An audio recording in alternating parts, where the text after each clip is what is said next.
Hi, this is George Alger. Welcome to today's segment of Our Ventura TV. Today we're going to be speaking about faith-based finance. And joining us is Sam Vadakekut, who is an author on this topic and is a financial expert. Welcome, Sam. And can you show your book and tell us the name of it? All about my father's business. Very good. And so what is faith-based finance? Thank you, George. Appreciate the opportunity. Faith-based finance, it's a financial approach that aligns money management with biblical principles and eternal value in fulfilling your purpose. Good. Can you give an example of that? So it is based on what God has given all of us, and with your gifting, your talent, your passion. How would you fulfill your purpose, and how does money comes into play in fulfilling the purpose? Very good. It sounds like this is something that anyone could benefit regardless of whatever religious affiliation they might have or not. Would that be the case? That's true. That's true. Okay, very All good. of us has, gifting and talent and passion, or you can, if you search that, you can find your purpose. Very good. Speak about some of the challenges you may have encountered in talking to people about this. So a lot of the time, the main challenges are, it's mainly starts with your mindset. It's a lot of times our culture and the world we live in condition us to think a certain way. But there's beyond those things that can help you to look inside to see who you are, to find your purpose. And finance can be one of the main things that hold you back from moving forward when you don't understand the depth of it. Very good. When you're talking to people about this, are there any common themes you've encountered that you've been able to help people work through?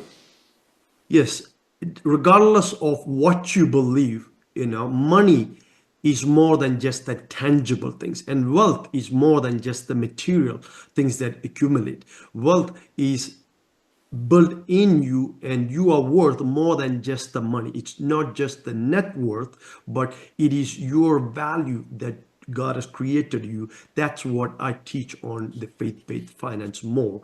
Then you understand money on a deeper level. Good. And what would be the sort of faith-based viewpoint on getting wealthy?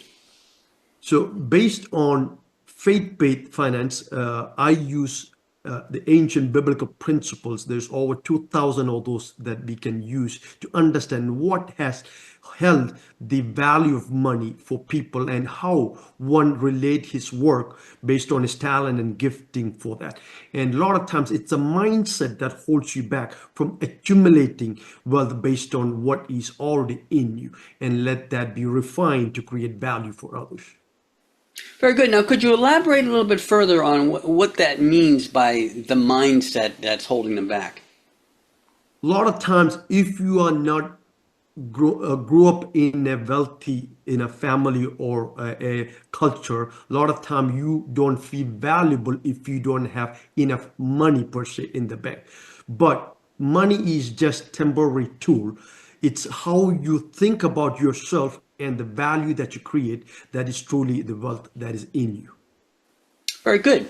Could you provide another example of let's say a tenet or a principle of faith-based finance? So one of the principles I teach is more than owners, we are stewards of it. A lot of times ownership brings a lot of liability and also fear with what will happen. But as a steward, you can manage it. And one of the principles, the better you manage, the more you're given. That's one of the biblical principles I teach. And so when you manage it through using different tools of finance, you can build wealth, and it increases because there's a principle behind the management that prospers you through that. Very good. So, I mean, to me, it seems like you're speaking certainly about responsibility as well. Is there something that you have sort of identified as a difference between, let's say, responsible financial management and something that isn't, I guess? So to answer your question, the responsibility, that's part of the management or stewardship. You being a steward is understanding what do you have and how you manage it. And when it comes to finance, it's the budgeting is the basic things of what comes in, what goes out, and are you living within your means? Are you enslaved by the debt load of the culture by consuming more, or are you an entrusted steward that knows how to use and expand what is given to you? Okay, very good. So would it be fair to extrapolate from this that faith-based finance isn't necessarily about becoming wealthy, but it's simply about taking the finances that you have and managing them responsibly? Yes, all of us are wealthy in different ways. The culture sometimes tells you that you have to have a lot of money in the bank to feel value or worth. But faith-based finance is understanding who you are and understanding you have value regardless of what the culture says, and you can build wealth based on that, creating value for others. Because faith-based finance is always about others and stewarding what you have, and it increases value as you refine your giftings and your talents. Very good. And on that point of referring to others, could you highlight a point that may connect with, let's say, generosity or helping others, or some other use of finance in a benevolent capacity? Yes, one of the principles that I teach is to be generous, and a lot of the ultra wealth you can see there's a lot of philanthropy, because that's a principle of building wealth. The more you give, the less the money has control over you, and the more it attracts to you. Those are some of the basic principles. Regardless of what your faith is, you can follow those principle of generosity that increases the faith based on what you have. It's not based on what others have. Based on what you have, you give, and it attracts in a more responsibility and wealth you can steward. Well stated.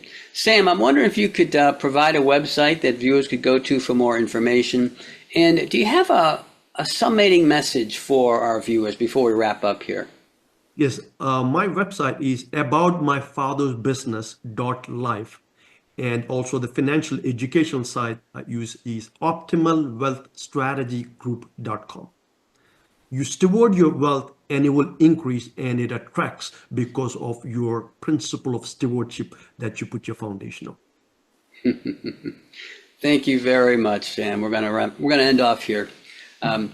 So this is George Alger signing off for this segment of Our Ventura TV. Until we meet again.